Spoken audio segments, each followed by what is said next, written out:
দীর্ঘ ৩ বছর মাটিকে সুরং করে রাসূল সাল্লাল্লাহু আলাইহি ওয়াসাল্লামের কবর পর্যন্ত পৌঁছে গিয়েছিল দুজন ইয়াহুদি, এবং আল্লাহর রাসূলের লাশ চুরি করার পূর্বে রাসূল সাল্লাল্লাহু আলাইহি ওয়াসাল্লাম তৎকালীন রাজাকে স্বপ্নে এসে বললেন, হে নুরুদ্দিন, আমাকে দুজন লাল চক্ষু বিশিষ্ট ব্যক্তি বিরক্ত করছে, এদের হাত থেকে আমাকে রক্ষা করো।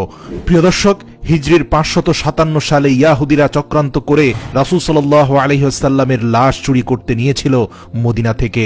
অতঃপর অলৌকিকভাবে তারা কিভাবে ধরা খেয়েছিল এবং তাদের কি পরিণতি হয়েছিল, বিস্তারিত জানতে ভিডিওটি শেষ পর্যন্ত দেখুন।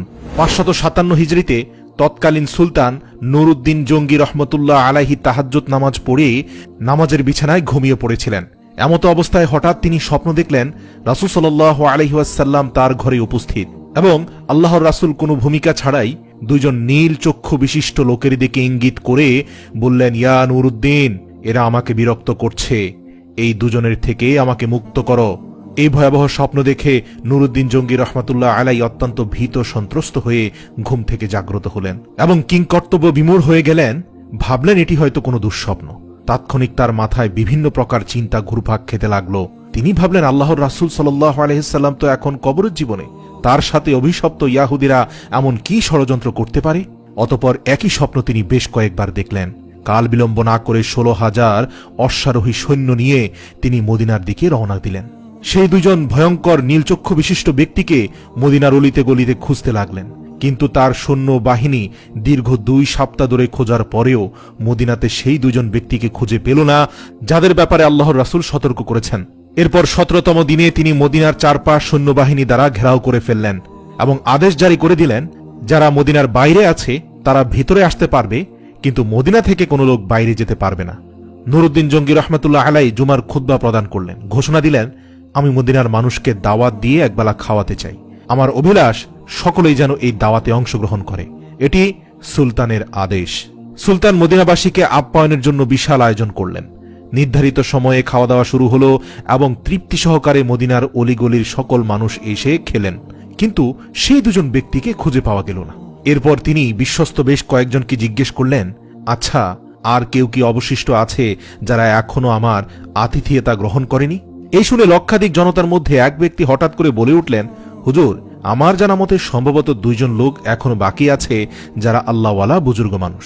লোকটির বক্তব্য শুনে তিনি কাল বিলম্ব না করে কয়েকজন লোক সহকারে ওই ২ জন লোকের আবাসস্থলে পৌঁছে গেলেন এবং নুরুদ্দিন জঙ্গি রহমাতুল্লাহ আলাই ওই ২ জন লোককে দেখে প্রচন্ড চমকে উঠলেন, কারণ এরাই তো সেই ২ জন ব্যক্তি যাদেরকে স্বপ্নে দেখানো হয়েছিল। তিনি জিজ্ঞাসা করলেন, কে তোমরা? কোথা থেকে এসেছ? তোমরা সুলতানের দাওয়াতে কেন শরীক হলে না? লোক দুটো তাদের পরিচয় গোপন করে বলল, আমরা মুসাফির, হজের উদ্দেশ্যে এসেছিলাম, কিন্তু প্রিয় নবী সাল্লাল্লাহু আলাইহি ওয়াসাল্লামের প্রেমে আত্মহারা হয়ে আর ফিরে যেতে মন চাইল না, তাই বাকি জীবন রওজার পাশে কাটিয়ে দেওয়ার নিয়তে এখানে রয়ে গেছি। উপস্থিত জনগণ তাদের পক্ষ হয়ে বলল, হুজুর, এরা খুবই আল্লাহওয়ালা মানুষ, সারাদিন ইবাদত বন্দিগি করে। এরপর সুলতান কারো কথায় কান না দিয়ে তাদেরকে সেখানে আটকে রাখার নির্দেশ দিলেন। অতঃপর স্বয়ং তাদের থাকার জায়গায় গিয়ে খুব ভালো করে অনুসন্ধান চালালেন, কিন্তু সেই স্বপ্নের সাথে সম্পর্কিত কোনো কিছু সেখানে পাওয়া গেল না। এখনো রহস্য উদ্ঘাটন করতে না পারায় তিনি সীমাহীন চিন্তিত হয়ে পড়লেন। এক পর্যায়ে নুরুদ্দিন জঙ্গি রহমাতুল্লাহ আলাই সেই ঘরের ভিতরে তার সঙ্গীদের বললেন, আচ্ছা, তাদের নামাজের মুসল্লাটি একটু উঠাও তো। সঙ্গীরা নির্দেশ পালন করল। নামাজের মুসল্লাটি বিছানো ছিল একটি চাটাইয়ের উপর। সুলতান আবারও নির্দেশ দিলেন, চাটাইটিও সরিয়ে ফেল। তারপর চাটাই সরানোর পর দেখা গেল সেখানে বিশাল এক পাথর।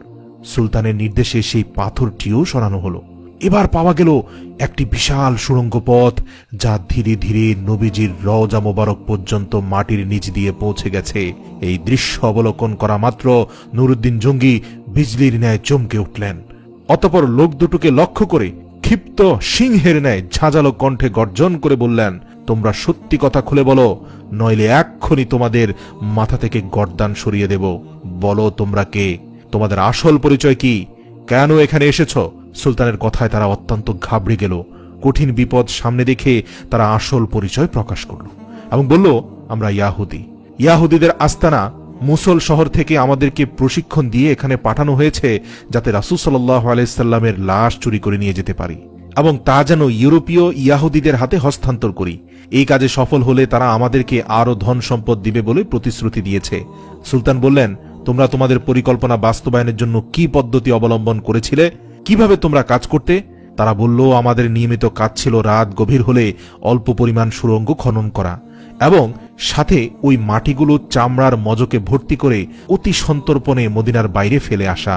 আজ দীর্ঘ 3 বছর যাবৎ এই মহাপরিকল্পনা বাস্তবায়নের কাজে আমরা অনবরত ব্যস্ত আছি। ঠিক যে সময় আমরা রওজা মোবারকের নিকট পৌঁছে গেলাম, মাটি খুঁড়তে খুঁড়তে আর একটু গেলেই রওজা মোবারকে পৌঁছে যাব, রাসূল সাল্লাল্লাহু আলাইহি সাল্লামের লাশ আমাদের হাতে চলে আসবে, ঠিক সে সময় ধরে আমাদের মনে হলো আকাশ যেন ভেঙে টুকরো টুকরো হয়ে যাচ্ছে, জমিন যেন প্রচণ্ড ভূমিকম্পে থরথর করে কাঁপছে। আমরা কোনোভাবে আর মাটি খুঁড়তে পারলাম না। দীর্ঘ 1 বছর মাটি খোঁড়া বন্ধ করে শুধু পরিকল্পনা করছি, কারণ গর্তে প্রবেশ করলেই ভূমিকম্প শুরু হয়ে যায়। তাদের বক্তব্য শুনে সুলতানের চোখ দিয়ে পানি পড়তে থাকলো এবং তার কাছে সবকিছু পরিষ্কার হয়ে গেল। তিনি সেই 2 ইয়াহুদীকে নজিরবিহীন শাস্তির ব্যবস্থা করলেন। একটি বিশাল ময়দানে 20 হাত উঁচু একটি কাঠের মঞ্চ তৈরি করলেন। নির্ধারিত সময়ে লক্ষ লক্ষ লোক উক্ত মাঠে সমাবেত হল। সুলতান নুরউদ্দিন জঙ্গি রহমতুল্লাহ আলাই অপরাধী লোক দুটোকে লোহার শিকল দ্বারা আবদ্ধ করে মঞ্চের উপর বসালেন। তিনি লোকজনদের বিপুল পরিমাণে লাকড়ি সংগ্রহের আদেশ দিলেন। তারপর লক্ষ জনতার সামনে সেই ইয়াহুদী লোক দুটোকে মঞ্চের নিম্নভাগে আগুন লাগিয়ে পুরো ভস্ম করে দিলেন। কোনো কোনো বর্ণনায় আছে সেই আগুন নাকি দীর্ঘ 11 দিন পর্যন্ত জ্বলছিল।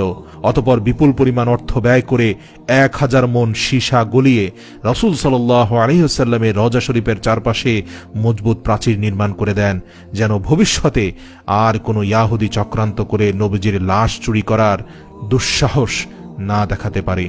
এরপর তিনি রব্বুল আলামিনের দরবারে শুকরিয়া আদায় করলেন এবং তাকে রব্বুল আলামিন এত বড় খেদমতের জন্য কবুল করায় তিনি সপ্তাহব্যাপী আনন্দ অশ্রু বিসর্জন দিয়ে মুনাজাত এবং সিজদায় পড়ে রইলেন। ইতিহাস থেকে পাওয়া যায় যে নুরউদ্দিন জঙ্গি রহমতুল্লাহ আলাই ইন্তেকালের পর ওসিয়ত মোতাবেক তার লাশকে রাসূল সাল্লাল্লাহু আলাইহি সাল্লামের রওজা মোবারকের কাছাকাছি দাফন করা হয়।